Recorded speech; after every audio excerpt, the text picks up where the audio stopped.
First Corinthians chapter 4 verses 1 and 2. Unang Korinto. Ito pong unang sulat ni Apostol Pablo sa mga mananampalataya sa Korinto.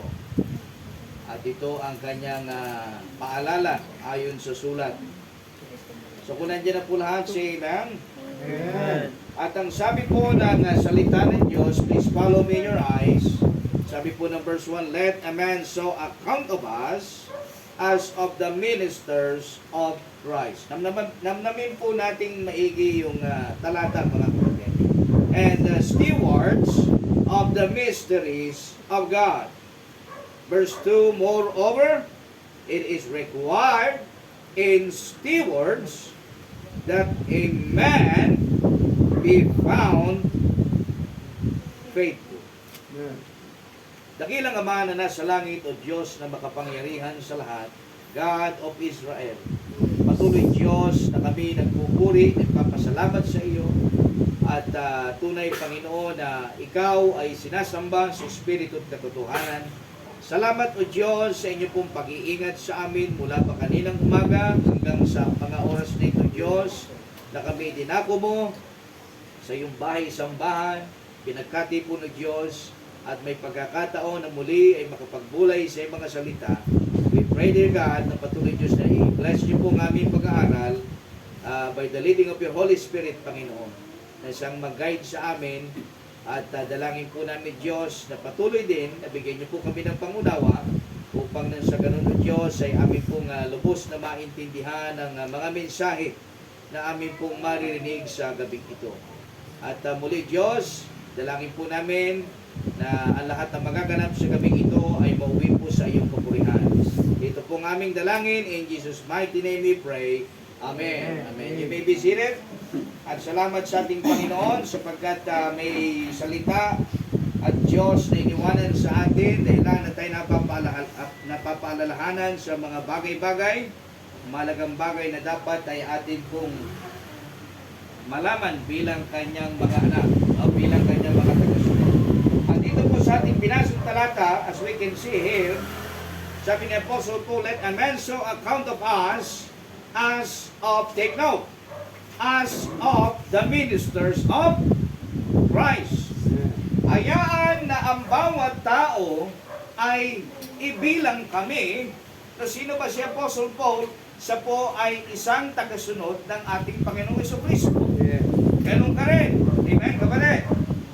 Sabi ng Bible, hayaan na maibilang ito sa amin, kami bilang mga tagapagministeryo ni Kristo at tagapangasiwa o katiwala ng mga misteryo ng Diyos.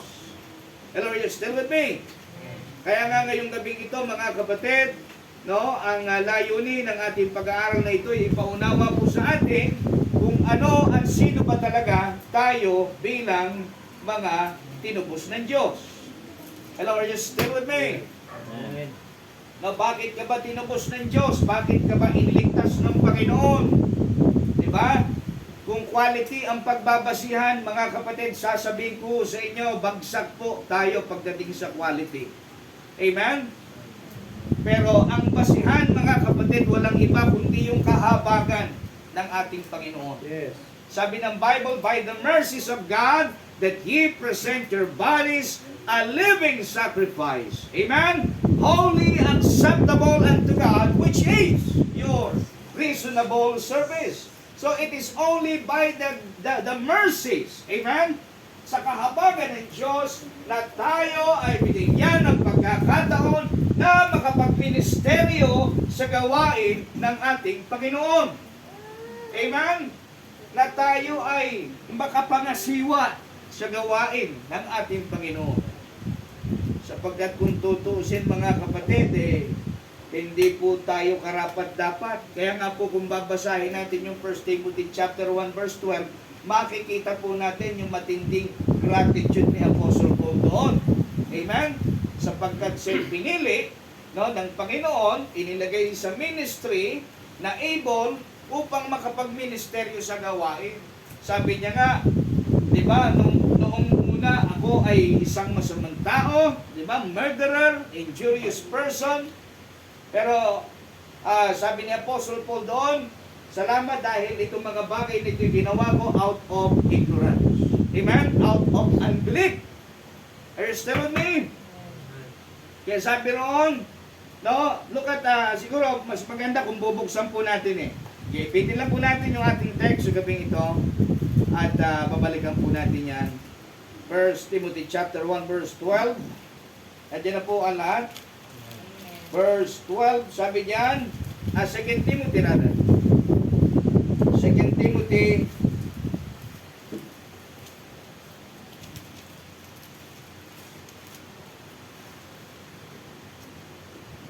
Okay, teka. At tama po, tama yung binuksan natin kanina 1 Timothy. Okay, yan. So nandiyan na po kayo. Sabi ng Bible diyan, sabi ni Paul, and I thank Christ Jesus our Lord, who had enabled me for that He counted me what?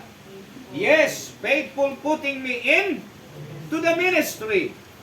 Kapatid, dapat ikaw bilang Kristiyano, nagpapasalamat ka sa Diyos kasi ikaw ay nabigyan ng pagkakataon makapag-ministeryo sa gawain ng Panginoon. Yes. Amen?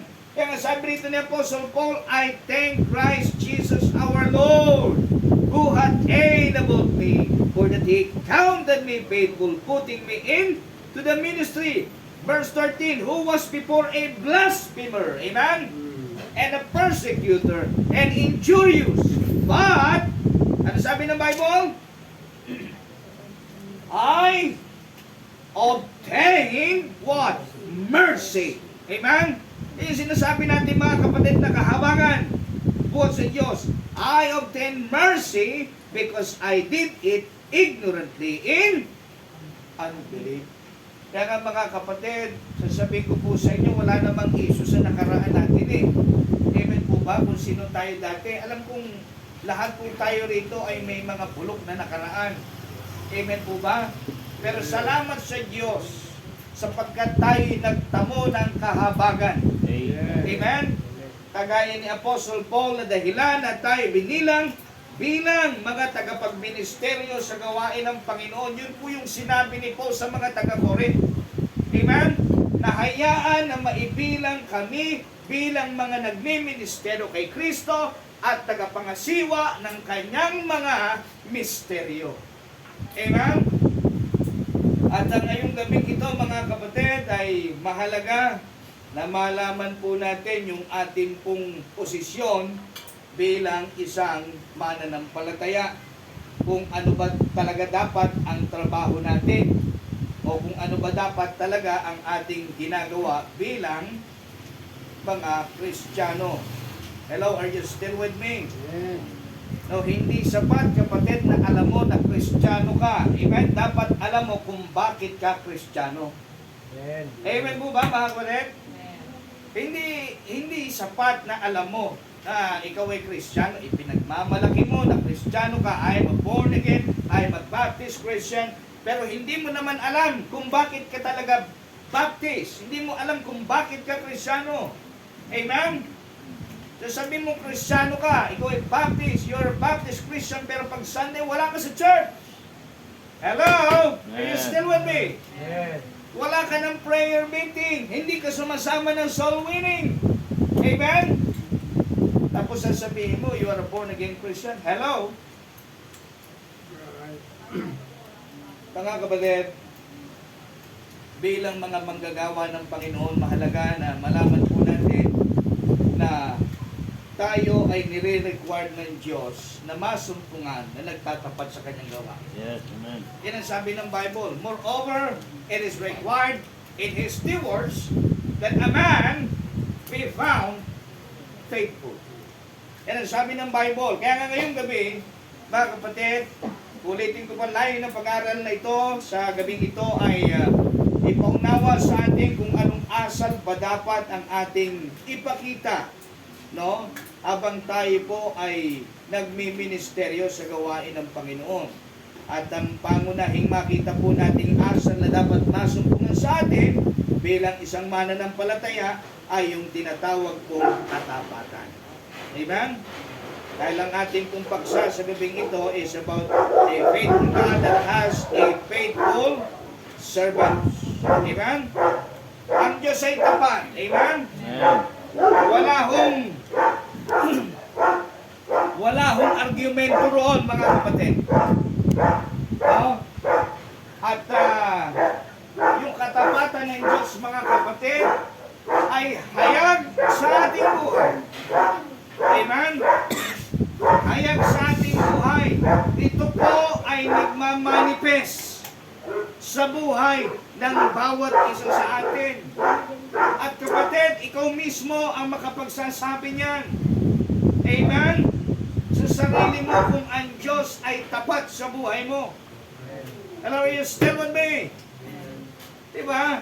Kaya nga sabi natin, tapat ang Diyos at ang kanyang katapatan ay hayag. Ito'y nagmamanifest sa buhay natin na kanyang mga anak, na kanyang mga tagasunod. No? Kung kaya bilang Diyos na tapat na ating sinasamba, ating pinaglilingkuran, ay marapat din na siya magkaroon ng mga lingkod na mga tapat na naglilingkod din sa kanyang gawain. Amen? At yan po ang pinakasentro ng ating pag-aaral. So, there are 4 areas, mga kapatid, na sa gabing ito ay pag-aaralan natin. No, last Wednesday, ay natakal po natin yung dalawang area. This is about time and strength. No? Bakit po natin pinag-uusapan ito? Sapagkat madalas, maraming Kristiyano ang hindi aware sa bagay na ito. No? Tila ba nawawalan tayo ng knowledge pagdating sa bagay na ito. No? Na-overwhelm tayo sa madaling salita. Nakakalimutan natin na ang mga bagay na ito ay nanggagaling sa Panginoon. No? Ang oras, kanino galing yan, mga kapatid? Sa Diyos galing ang oras. Amen? At kung pag-uusapan ang stewardship, no? Kung pag-uusapan ang pangangasiwa, no, pagdating sa oras, sa atin na mga Kristiyano, sa atin na mga mananampalataya, alam nyo ba kung ano ang unang requirements ng Diyos sa atin? Alam nyo ba kung ano? Yun ay walang iba kundi yung katapatan, yung faithfulness. Kaya nga sabi ng Bible, it is required in His stewards that a man be found faithful. Amen? Yun ang pangunahing bagay na tinitignan ng Diyos palagi pagdating sa mga areang ito. Sa usapan ng tinatawag na pangangasiwa. No, at tayo po bilang tagapangasiwa ng ating Panginoon, dapat po maunawaan natin kung paano natin mapapangisawaan na maayos yung mga resources na ibinibigay sa atin ng Panginoon. Amen? Dahil mahalaga po sa Diyos yung atin pong katapatan. Are you still with me? Amen. No, last time, may mga talata tayong binuksan gaya ng Psalms 92 verse 12. Siguro muli nating bigyang tanaw ang talatang ito. For the sake dun sa mga wala po last Wednesday, tayo po yung mapaalalahanan, makita po natin ang mga bagay o yung pagpapagubiling ng Panginoon pagdating sa usapan ito. No? Psalms 92 verse 12. Kung kayo po'y nariyan na, say amen. Amen. Psalms 92 verse 12. 90 rather. Psalms 90 verse 12.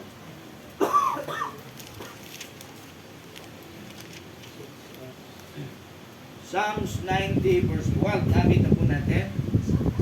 Alam niyo po, pagdating sa anumang bagay na mayroon sa atin, mga kapatid, mahalaga na matutunan po natin ang ganitong ugali sa harap na ito.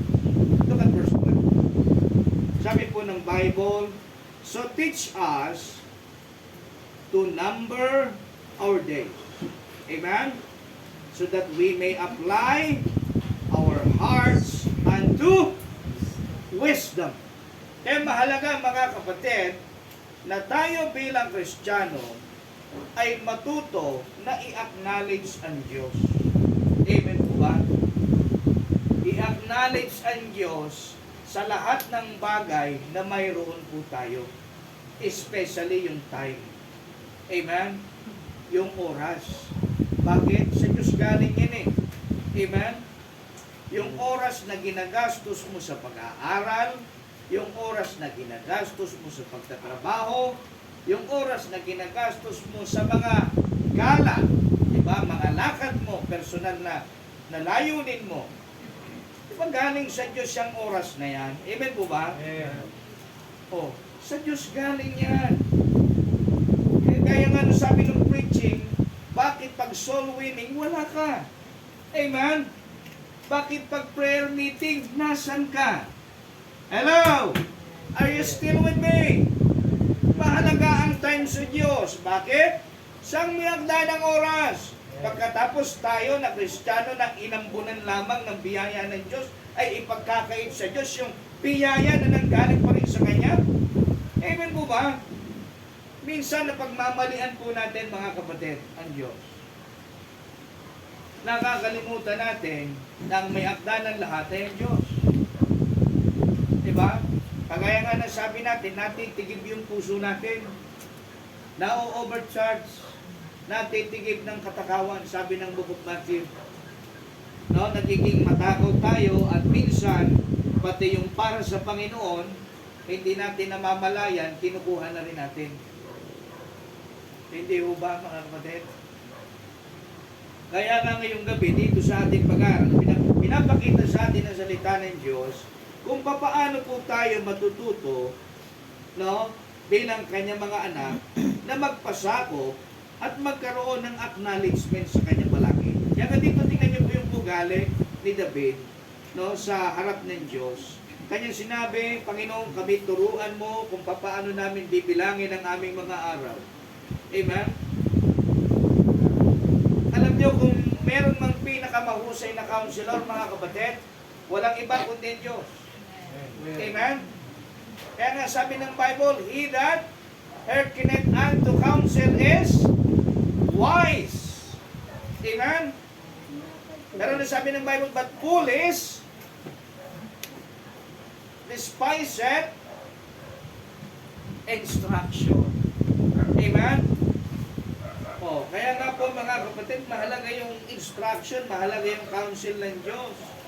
No, at pagdating sa ating pong pangangasiwa sa gawain ng Panginoon, alam niyo po mahalaga na bago tayo humakbang, humihingi po tayo ng acknowledgement sa Diyos. Lord, Panginoon, ako po'y may planong ganito, ako po'y may goal na ganito. Panginoon, tama po ba ang aking gagawin? No? Hello, are you still with me? Yun yung pag-acknowledge sa Panginoon, mga kapatid. At yan ang ginawa po dyan ni David. Sabi niya, so teach us to number our days, that we may apply our hearts unto. Kasi wala pong wisdom kapag wala tayong acknowledgement sa Panginoon. Yan po tatandaan natin mga kapatid. No? At dapat po tayo sa isang paalala ni Apostol Pablo noong nakaraan. Sa Ephesians chapter 5 verse 16. Ephesians chapter 5 verse 16. Ano po ang sabi ng talata? Ephesians chapter 5 verse 16. Ang sabi po ng salita ng Diyos sa verse 16, redeeming the time. Ano pong ating sasamantalahin?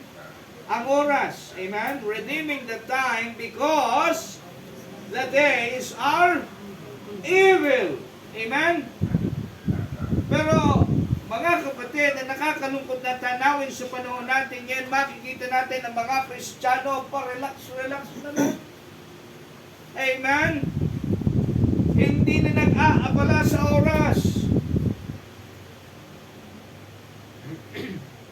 Hindi na inaalintana na ang panahon ay pasama na ng pasama. Nakakalungkot mang isipin mga kapatid, pero tayo po'y nasa huling mga panahon na. Na kung saan sa kasalukuyan ang tao ay mapagmahal sa sarili. Mga anak na walang galang at respeto sa magulang. Rebelde. Hindi sumusunod. Ha? Mga mapakingkod. Yan ang panahon natin ngayon, mga kapatid. Kaya nga po tayo, bilang mga tagapagministeryo ng ating Panginoon, sinabi ng Panginoong Jesucristo yan kung anong ministry natin sa sanlibutan ito eh. Amen? Tayo po yung alat. Amen? Tayo po yung asin ng sanlibutan ito. At ano sabi ng Biblia? Kapag ang asin wala ng alat, wala ng kwenta, ito'y tatapag-tapakan na lang sa daan. No? Dalawang bagay sinabi ng Panginoon doon. Hindi lamang asin, kundi tayo po'y liwanag. Amen? Na yung liwanag na nasa ating Panginoong Jesucristo, di ba, ay nagmamanifest dapat sa buhay natin. Amen po ba? Because He is the light. Sabi ng Bible, I am the light of this world. Amen? He that followeth me shall not walk in darkness, but shall have the light of life. Pero bakit ikaw, kapatid, pagka minsan lumalakad ka pa rin sa kadiliman? Pagka minsan meron ka pa rin mga maiitim na sikreto, meron ka pa rin mga maiitim na agenda, meron ka pa rin maiitim na plano. Diba? Pagka minsan. And sabi ng Bible, He that followeth me shall not walk in darkness, but shall have the light of life. Sa madaling salita, mga kapatid, dapat po bilang Kristiyano ay nagmamanifest na ihahayag sa buhay natin ang Panginoong Hesukristo. Because He is the light. Amen? Kaya nga po mga kapatid, mahalaga po na sa oras na ito ay tumatak sa ating puso't isipan ang mga prinsipyong yan, sapagkat pagkaminsan yan ang nais ng dyablo na burahin. Amen? Sa ating mga gunita. No? Yan ang number 1 na assignment ni Satan. Burahin yung kaisipan kung papaano ang Kristiyano ay magtatapat sa Panginoon. No? Kaya nga po, tayo pinag-iingat ng Bible. Ano sabi ng Bible? Be sober, be vigilant. Because our adversary, the devil, is as a roaring lion, seeking whom he may devour. Kaya mga Kristiyano, napateka-teka, hello, are you still with me? Amen. Mga Kristiyano na pa-relax, hindi inaalintana yung masamang panahon, no? Pa-relax, hindi pinagmamasdan yung orasan, sila ang nasisila ng dyablo. Amen? Amen. Mga Kristiyano tutulong-tulong sa pansitan. Mga kapatid, alam niyo po, huwag po tayong pakakampante pagkaminsan. Sapagkat sinabi ng Biblia, ang Panginoon ay magbabalik. Amen po ba? Yes. Bagamat hindi po natin alam kung kailan ang tamang panahon. Subalit, isa lang ang tiyak, babalik ang Panginoon. Amen. No? Hindi po natin alam kung kailan. Kaya mahalaga na bilang kanyang katiwala, tayo ay masumpungan na nagtatapat sa kanyang gawa. No? So we need to redeem the time. Sapagkat ang oras ay mahalaga sa Diyos. Amen? Kung ikaw ay estudyante, pahalagahan mo ang oras na ibinibigay ng Panginoon sa iyo. I-manage mo ng tama. Kung ikaw ay working, nagtatrabaho, ganun ka rin sa Panginoon. Alam mo kung paano mo pangangasiwaan na maayos yung resources na pinagkakatiwala sa inyo ng Diyos. Kaya nga tayo tinawag na steward sapagkat tayo katiwala ng Diyos. Amen? So yan pong bagay na mahalaga na patutunan po natin bilang mga katiwala ng ating Panginoon. No? So, ano po yung pangalawang bagay na makita po natin? Number 2, area no, na mahalaga ay atin pong mapagbantayan mga kapatid is yung tinatawag na kalakasan or strength. Number 2, this is about strength. Now look at 1 Chronicles chapter 29 verse 12. Uli nating balikan, no? Yan talatang yan. 1 Chronicles chapter 29. Kasi alam niyo po hanggat hindi po natin nauunawaan ng lubos kung saan nanggagaling yung mga resources, no? Na kung saan ay na-enjoy natin sa buhay natin ito. Pagka minsan, hindi po tayo magkakaroon ng tinatawag na right response. Ano po? Nandiyan na po kayo? Again, 1 Chronicles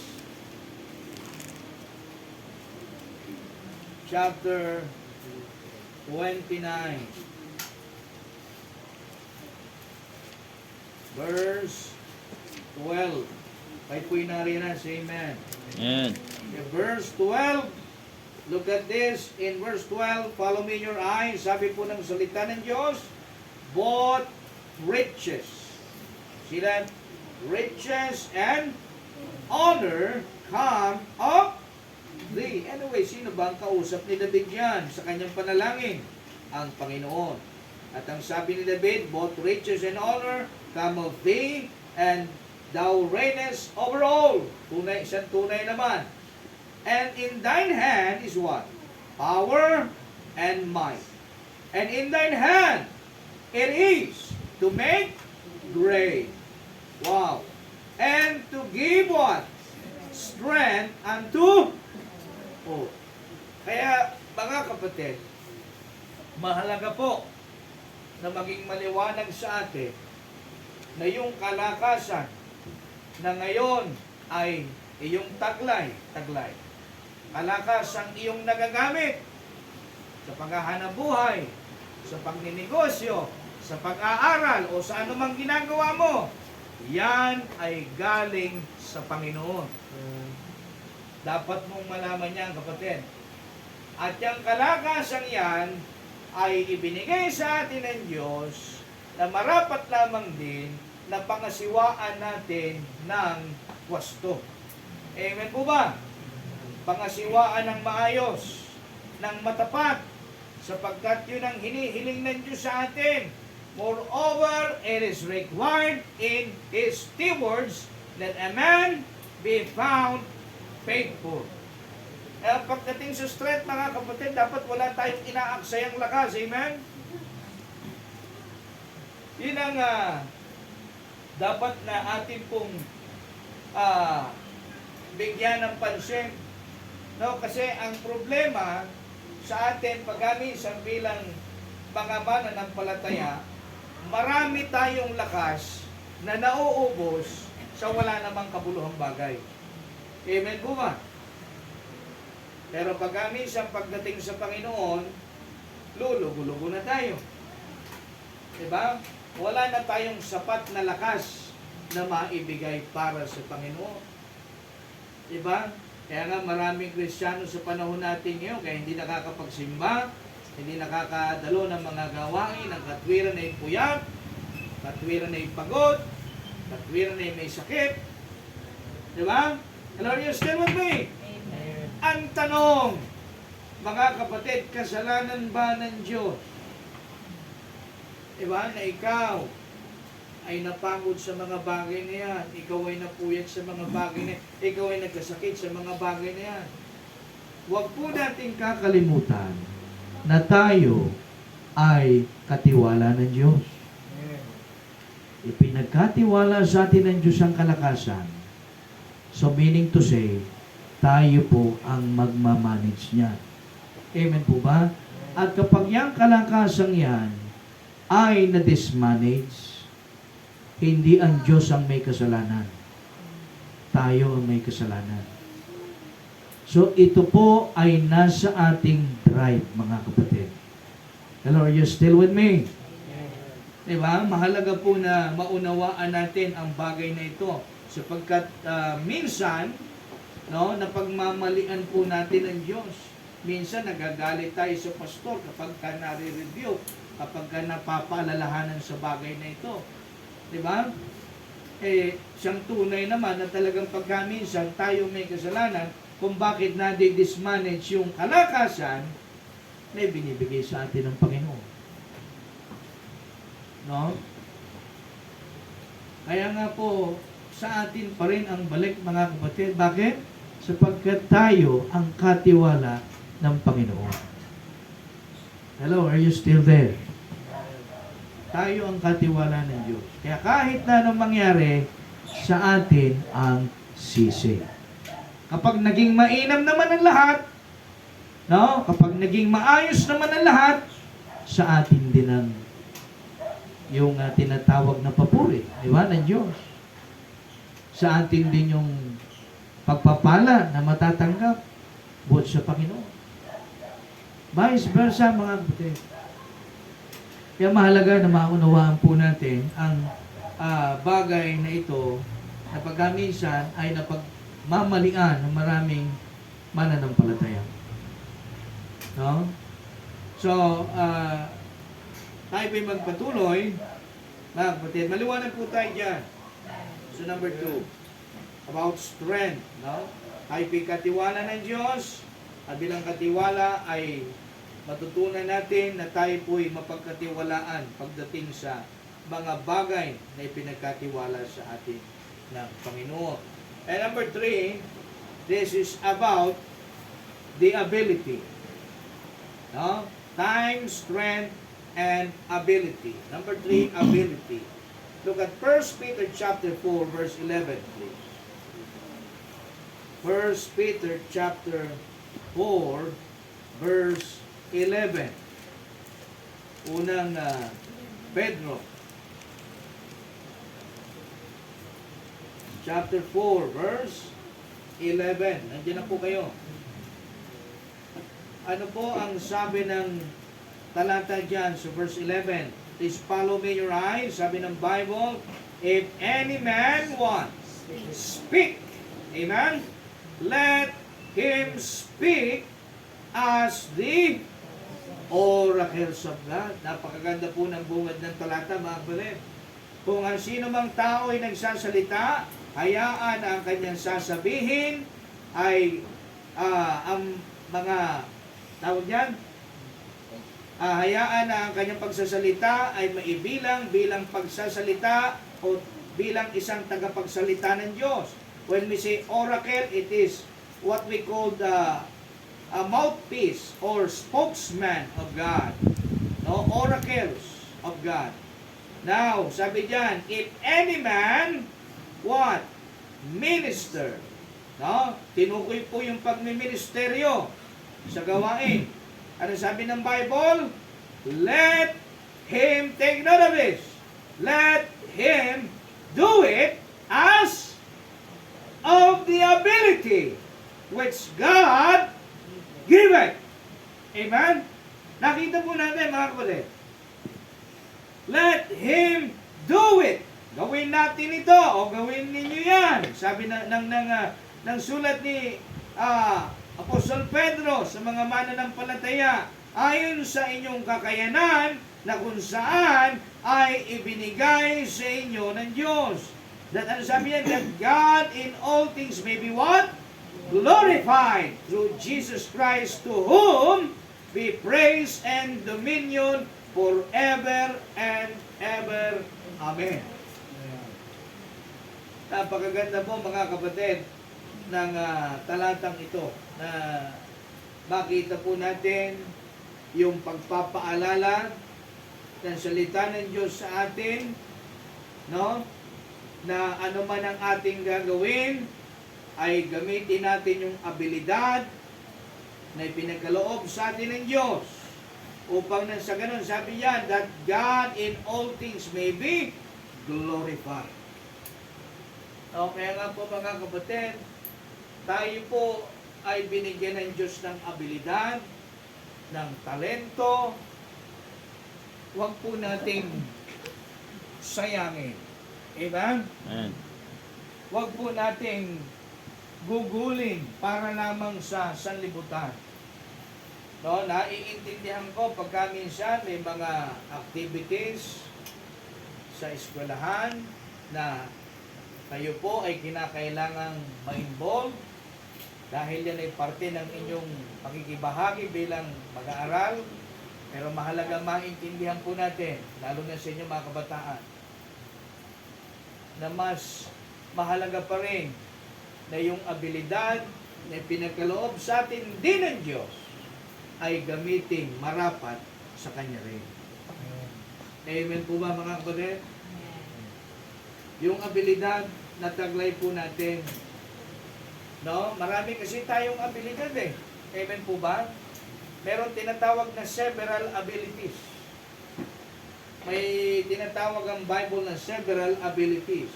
At ako'y naniniwala, no, na ang bawat tao na nilalang ng Diyos ay meron po yung abilidad. Naniniwala po ba tayo mga kapatid? Yes. Diba? Yung iba nga ang abilidad eh. Diba? Mag-open. Amen po ba? Oh. Yun yung kanyang abilidad. Manisod. No? Pero, ganun pa man mga kapatid, ang Diyos ay maraming mabubuting abilidad na ipinagkaloob po sa atin. Na siya po natin gagamitin, of course, sa gawain pa rin ng Panginoon. Na huwag po natin kakalimutan yan. Yung galing, yung husay, yung talino. Amen? Yan ay galing sa Panginoon. Huwag mong ipagkakait sa Diyos. Diba? Kung kinakailangan ka, no, sa gawain na ma-involve, kinakailangan yung abilidad na meron ka, huwag kang mag-atubili, huwag mong ipagpaliban. Diba? Magpagamit ka sapagkat yan ay galing sa Panginoon. Amen? O dahil kung walang ibinigay na abilidad ng Diyos, sino ka? Ano ka? Amen? Wala tayong may pagmamalaki sa Panginoon sapagkat lahat ay galing sa Diyos. Amen po ba?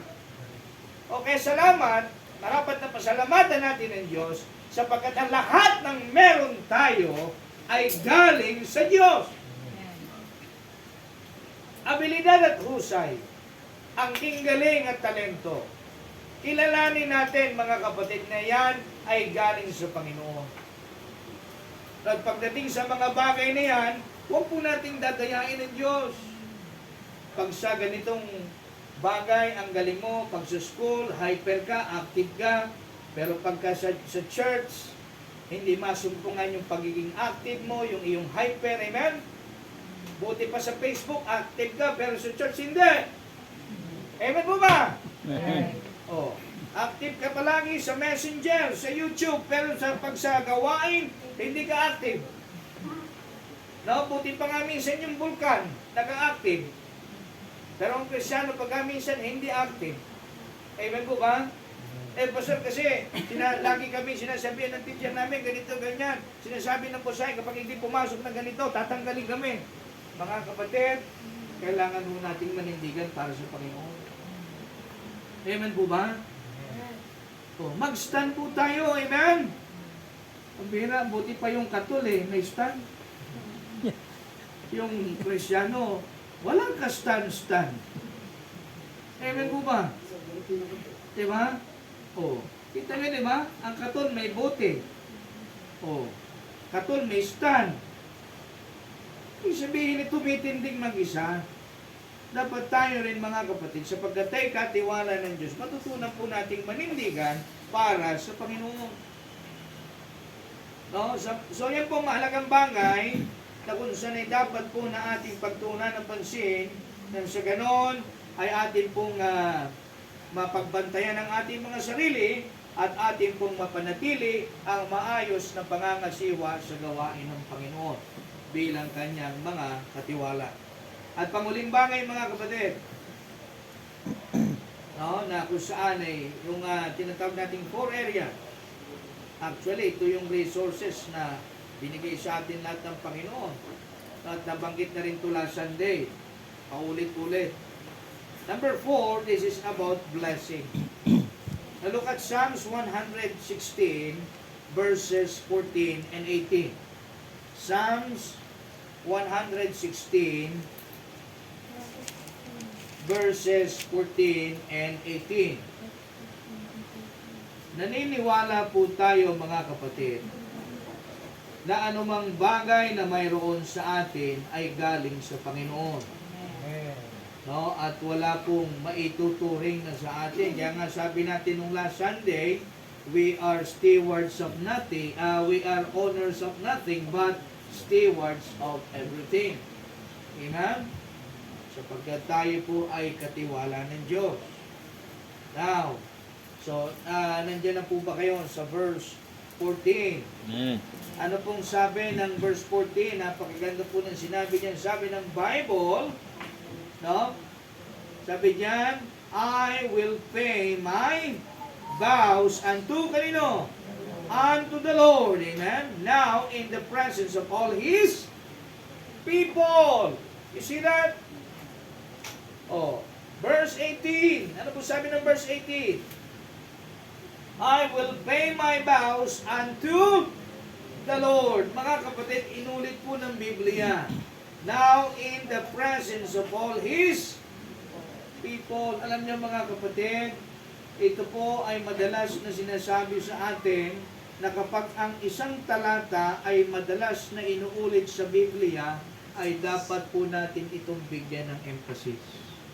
Amen? Dapat po natin itong pagtuunan ng pansin. At dito ay pinapakita po sa atin ng Panginoon, no, na ang bawat isa sa atin ay dapat na matutunan kung papaano po natin in return, no, ay may ibabalik sa Panginoon yung pasasalamat. Amen?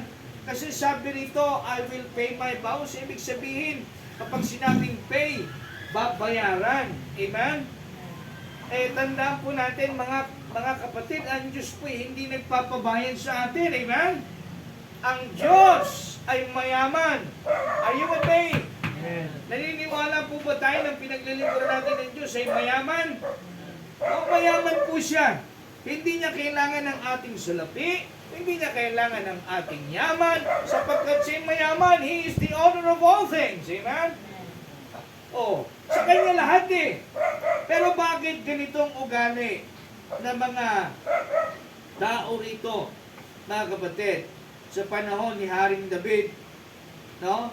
Mismo siya nagsabi, sabi niya, I will pay my vows unto the Lord. Sabi niya, in the presence of all His people. When we say all His people, yan po yung mga ligtas. Amen? Mga mananampalataya, people of God. Tayo po yung people of God. Amen? Amen.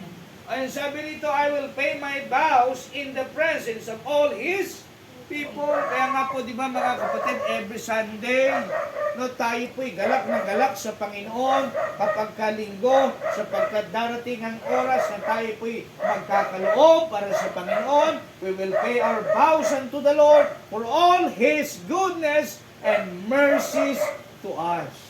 Amen? For all of His faithfulness to us.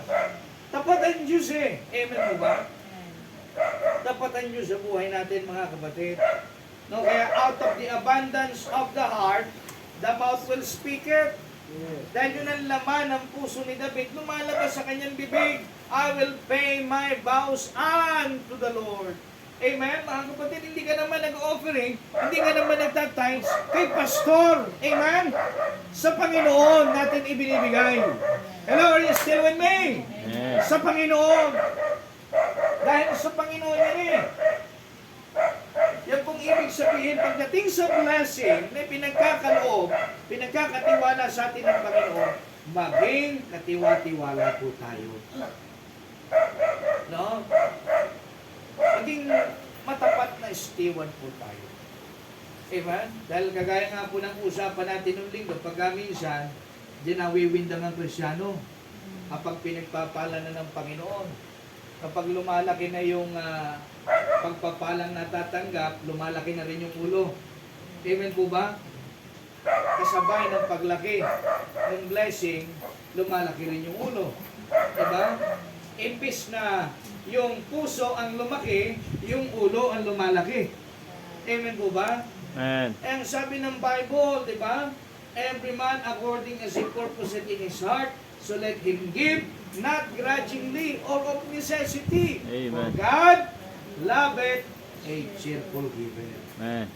Sapagkat iniibig ng Diyos ang mga tao o mga Kristiyano na masaya nagbibigay sa Panginoon.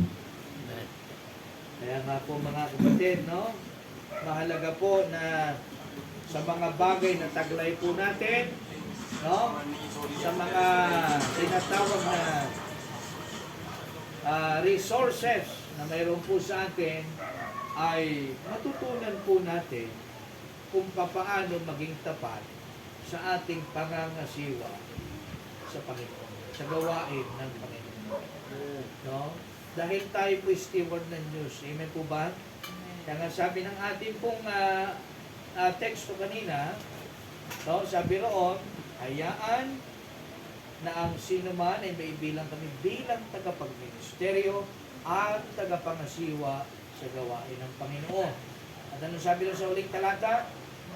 Sabi lang, moreover, it is required in stewards that a man be found faithful.